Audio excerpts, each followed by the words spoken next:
এটা উচিত হয়নি, না হলে হয়তো আমরা এখন আবার একটু দেখার সুযোগটা পেতাম। আর ভবনে দেখলাম যে সেটা অন্যায় করছে জনগণ।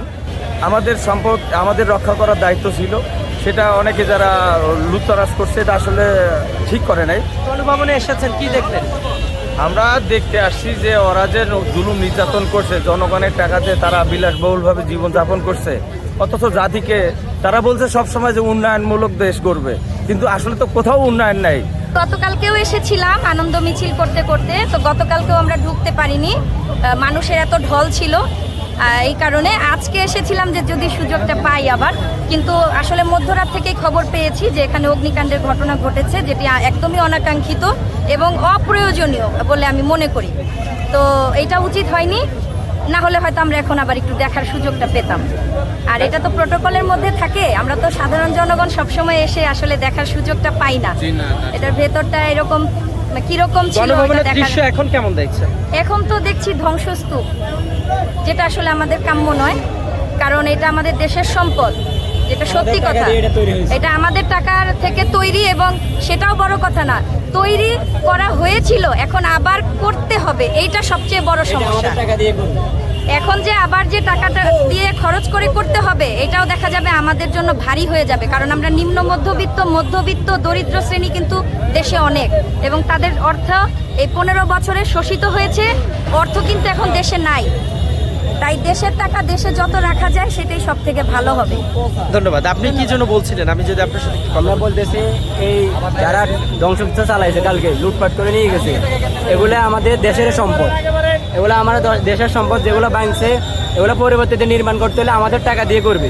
সুতরাং সাধারণ মানুষের উচিত এরকম ধ্বংসযজ্ঞ না চালাই, শান্তি স্থল বজায় রাখা উচিত। এভাবে এগুলো লুটপাট করা নেওয়া উচিত নেই, এগুলো আমাদের টাকা দিয়ে তৈরি।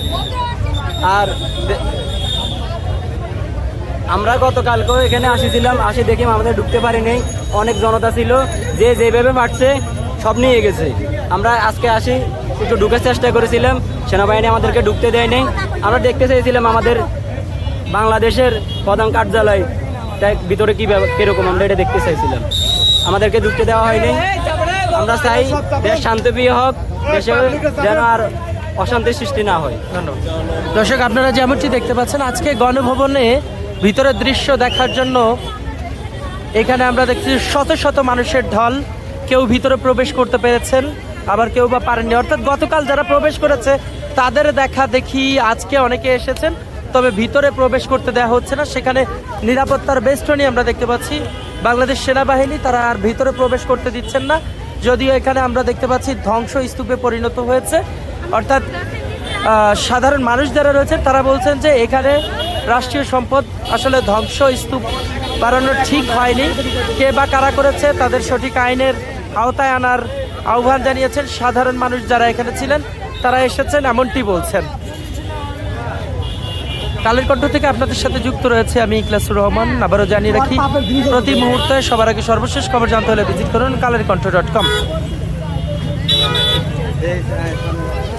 উৎসুক জনতা আমরা দেখতে পাচ্ছি এই গণভবনের সামনে আসছেন, গণভবনের ভিতরের দৃশ্য দেখবেন সেই প্রত্যাশা নিয়েই এসেছেন, কিন্তু এসে অনেকে হতাশ হয়েছেন। বলছেন যে এখানে পুরো জায়গাটি ধ্বংসস্তূপে পরিণত হয়েছে, যে কারণে শিক্ষার্থীরা বলছেন যে এটি কে বা কারা করেছে, এটি কারো পক্ষেই এইসব কাজ করার কাম্য নয়। তবে বলছেন যে ক্ষোভের বশে এমন করেছেন, এমনটি কিন্তু আমাদের জানিয়েছেন। আচ্ছা, আপনি কি গণভবন দেখতে এসেছিলেন? জি জি, দেখতে পেয়েছেন? এই যে বাইরে থেকে দেখতেছি। বাইরে থেকে কি দেখলেন? দেখতেছি কিছু গ্রিল ভেঙে চোরা, গাড়ি পুরানো ভিতরে, এই তো এগুলো দেখতেছি। সার্বিক অবস্থা তো দেখে একদিকে ভালো লাগার কথা না, কারণ আমার রাষ্ট্রীয় সম্পদ, আর একদিকে মানুষের ক্ষোভ, মানুষের ছিল, সেগুলো তারা হয়তো এগুলো ভেঙেছিল, প্রকাশ করেছে। এখন আস্তে আস্তে আশা করি জাতি শান্ত হয়ে যাবে। গণভবনে এসেছেন, কি দেখলেন?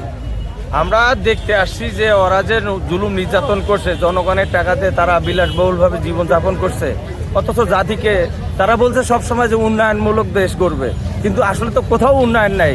হাসপাতালে যেসব রুগী বিনা চিকিৎসা অনেকে মারা যাচ্ছে, আর ওরা বলছে যে উন্নয়নশীল দেশ করবে। গণভবনে এসে কি দেখলেন? গণভবনে দেখলাম যে সেটা অন্যায় করছে জনগণ। আমাদের সম্পদ আমাদের রক্ষা করার দায়িত্ব ছিল, সেটা অনেকে যারা লুটতরাজ করছে এটা আসলে ঠিক করে নাই, এটা অন্যায় করছে। এটা আমাদের দায়িত্ব ছিল রক্ষা করা। আজকে যারা জিনিসটা সম্বন্ধে জানতো না যে এটার ভিতরে তারা কিভাবে জীবনযাপন করছে, এটা আমরা দেখিয়ে বুঝতে পারতাম তাদের জীবন আর বাহিরের জীবনটা কতটা পার্থক্য ছিল। এটা আজকে আমরা সেটা বাস্তবতা পাইলাম না আর কি। যেটা আমরা দেখছি সেটা তো ধ্বংস হয়ে গেছে।